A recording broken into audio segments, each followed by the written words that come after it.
Mesdames, Messieurs, bonsoir. Très heureux de vous retrouver pour cette nouvelle édition de l'Info. Tout de suite, le sommaire en images. L'intersyndicale des fonctionnaires du Mans a déposé un préavis de grève pour demain. Le MSB prépare la nouvelle équipe de l'an prochain sans savoir s'il jouera en Euroleague. Et puis découvrir la Sarthe au 19e siècle, c'est ce que propose actuellement le musée de la Reine Bérengère. L'intersyndicale des fonctionnaires du Mans, de la métropole et du Conseil communal d'action sociale ont déposé un préavis de grève pour demain, mercredi. Ils réclament plus d'effectifs, une revalorisation de leurs primes et davantage de jours de congé. Les propositions faites par la municipalité ne leur conviennent pas. Pour préparer cette grève, l'intersyndicale organisait une assemblée générale cet après-midi. Marine Wolf y était. À l'ordre du jour, le résultat des négociations sur les conditions de travail discutées avec les élus le 12 mai dernier. 3 points fâches. D'une part, le nombre de congés supplémentaires. Les élus proposent un jour de plus par an au-delà de 60 ans, bien insuffisant pour les partenaires sociaux. On considère aujourd'hui que le maire-président favorise le travail au-delà de 60 ans. Donc pour nous, il n'est pas concevable d'accepter cette proposition. Nous soumettrons au personnel aujourd'hui des propositions qui tiendront compte à la fois de l'ancienneté dans la collectivité, donc de la carrière, de l'âge et puis de la pénibilité pour les travaux difficiles et insalubres. Autre point de désaccord, le montant des indemnités. Les élus attribuent 10 € d'augmentation. C'est 2 fois moins que ce que souhaitent les syndicats. La plus forte discorde reste cependant les emplois. Le recrutement de contrats aidés ne compenserait pas, selon les partenaires sociaux, le manque de personnel. Pour 2008, il y avait un manque d'emplois, donc qui n'avait pas été remplacé. Ils sont en train de le compenser, mais on s'aperçoit qu'aujourd'hui, en 2009, on recommence effectivement à avoir des agents qui partent et qui ne sont pas remplacés. Aujourd'hui, les services ont quelquefois du mal à fonctionner, voire sont fermés dans certains endroits par manque d'agents. Les organisations syndicales ont déposé un préavis de grève pour demain, jour de la commission paritaire sur les avancements de grade. Fait divers, accident du travail. Ce matin, à Souvigné-sur-Sarthe, un ouvrier qui travaillait sur la toiture d'un hangar a glissé. Il a fait une chute de 6 mètres. La victime, âgée de 48 ans, a été transportée au centre hospitalier d'Angers suite à de multiples fractures.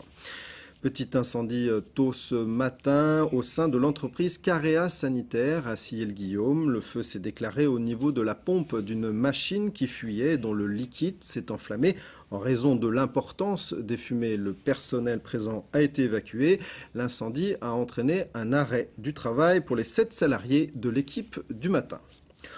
On ouvre notre page basket. Maintenant, le MSB éliminé des demi-finales des playoffs. Le club réfléchit maintenant à l'équipe de la saison prochaine. Cette équipe sera bâtie alors que le MSB ne sait toujours pas s'il jouera en Euroleague. Il doit pour cela passer le tour préliminaire qui se jouera probablement en octobre. Selon El Mundo Deportivo, le quotidien sportif de Barcelone où siège l'Euroleague, 8 équipes dont le MSB participeraient à ce tour préliminaire. 2 places seraient qualificatives pour l'Euroleague. Le MSB jouerait notamment avec le perdant de la finale de la Pro A, soit Orléans, soit l'Asvel. Et si cette info est confirmée, ce serait une surprise dans la mesure où Villeurbanne, l'Asvel donc, devait bénéficier d'une place directement en Euroleague. Le basket, on le sait, c'est toujours très simple. On devrait en savoir plus lors de l'Assemblée générale de l'Euroleague à la fin juin. Quoi qu'il en soit, la direction du MSB travaille. Christophe Lebouille était l'invité hier soir de l'émission 5e quart-temps sur notre antenne, une émission présentée par Yannick Morfin. Il a évoqué sans détour les discussions qu'il mène avec les joueurs. Revue de détail. C'était probablement l'une des plus belles équipes du MSB de ces dernières années. Le visage de celle de l'an prochain est en train de se dessiner. Christophe Lebouille, le président du club, rencontre tous les joueurs cette semaine avec une difficulté. Le MSB n'est pas sûr de disputer l'Euroleague. Il devrait être retenu pour le tour préliminaire de cette compétition. Encore faudra-t-il se qualifier, les éliminés étant reversés dans l'Eurocup. Sportivement, c'est essentiel pour conserver des joueurs. Financièrement aussi, puisque l'Euroleague, c'est 300 000 € de droits télé en plus. Pour l'instant, le club ne peut pas encore compter sur cette recette. Je ne joue pas avec 300 000 €. 300 000 €, je mets vraiment l'avenir du club en péril. Donc je crois que la tendance sera plutôt de partir avec le budget Eurocoupe, faire ce tour préliminaire, tout en sachant que si on se qualifie, on aura les moyens d'engager un joueur supplémentaire. Le budget devrait dépasser les 5 millions d'euros, c'est moins que l'an dernier, alors que les joueurs actuels ont forcément des prétentions salariales et sportives. Formé au club, Alain Kofi, élu meilleur joueur français du championnat, pourrait donc aller voir ailleurs. Je crois qu'il faut être lucide. À la fois sportivement, on n'a pas un tour garanti en Euroleague, ce qui est sa priorité absolue, et je le comprends totalement. Financièrement, on a sûrement un peu moins de moyens aussi, même si je préfère des efforts quasi incroyables pour lui par rapport à d'autres écuries européennes ou peut-être Villeurbanne, je ne sais pas. Vincent qui entraîne Villeurbanne doit sûrement s'intéresser au cas d'Alain, j'imagine. Et on sait que Villeurbanne aura des gros moyens l'année prochaine. Donc on va encore discuter, on verra ça dans la semaine.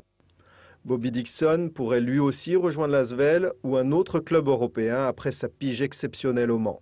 Dixon, lui, a simplement déclaré qu'il devait penser à sa famille et voilà, clairement, il prendra le meilleur contrat.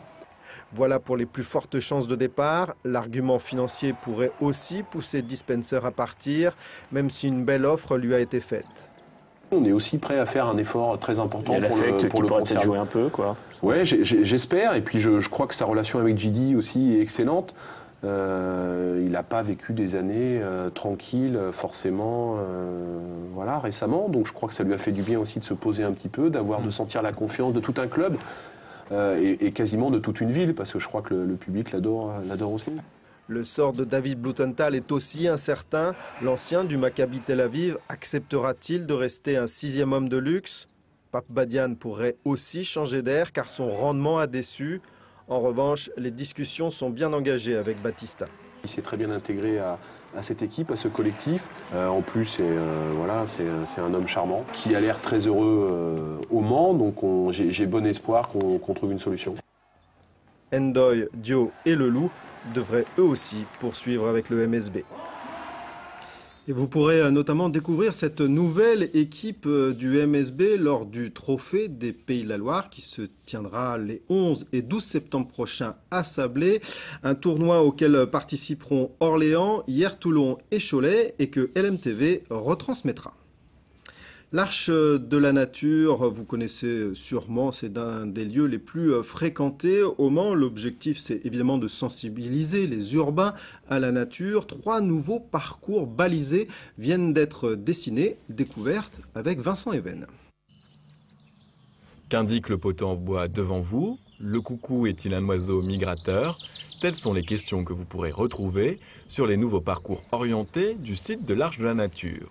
3 parcours pour petits et grands ont été mis en place. Un balisage est présent tout au long de la balade, ainsi que des questions pour tester ses connaissances afin de découvrir la forêt.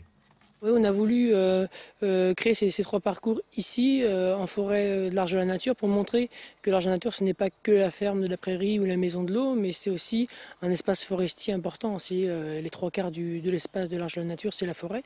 Donc, et mettre en valeur ce patrimoine. Parcours et questionnaires sont téléchargeables sur le site arche-nature.org.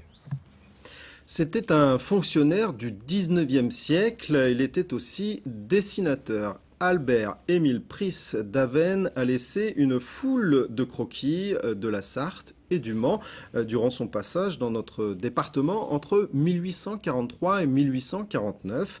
Cette documentation précieuse pour l'histoire locale est exposée au musée de la Reine Bérengère jusqu'au 4 octobre. Visite avec Mickaël Texier. S'il vivait aujourd'hui, il serait sans doute photographe, témoin de son temps, Albert-Émile Pris d'Avennes ou la mémoire de ce qui ne s'appelait pas encore le patrimoine. Ces 2 dessins sont particulièrement intéressants parmi ceux du fonds Pris d'Avennes parce qu'ils représentent des maisons construites sur la muraille gallo-romaine, exactement à l'emplacement du tunnel actuel. L'exposition Pris d'Avennes au musée de la Reine Bérengère nous fait jouer à reconnaître les lieux et les monuments et remarquer surtout à quel point ils peuvent changer ou rester presque identiques, même 150 ans après. 1843-1849, le temps d'une mutation dans la Sarthe. Ce fonctionnaire des impôts originaire du Nord, esprit curieux, a exercé son talent dans tout le département. Il a adhéré à la commission mensuelle de la Société des monuments historiques et on demande à Prise d'Avesnes d'aller dessiner telle maison dans le Vieux-Mans, mais aussi de profiter de ses déplacements dans toute la Sarthe à cause de son travail pour aller dessiner tous les châteaux, tous les monuments anciens qui pourraient être intéressants. Reste aujourd'hui une soixantaine de dessins acquis en 1996 et pour la première fois exposés depuis leur restauration au centre de la Bibliothèque nationale de Sablé-sur-Sarthe. On peut dorénavant découvrir la minutie et la précision du trait et remarquer ces petits détails de la vie quotidienne qui mettent en scène les monuments. Une tricoteuse, des enfants se rendant au catéchisme ou cette troupe qui traverse le pont de la Flèche. C'est que Prise d'Avesnes s'est aussi intéressé à l'humain, rarement, exemple unique de ces masures de charbonniers dans la plaine de Vaugontier à Parigny-l'Évêque. Il nous y fait pénétrer, nommer aucun détail de la pauvreté. Preuve que le dessinateur portait aussi un regard ethnographique sur son temps. À découvrir donc jusqu'au 4 octobre au musée de la Reine Bérengère. Voilà, ce journal est maintenant terminé. Merci de l'avoir suivi. Tout de suite, la météo de Romuald de Besson. J'espère vous retrouver demain pour une nouvelle session d'information. Passez d'excellents moments sur notre antenne. Au revoir.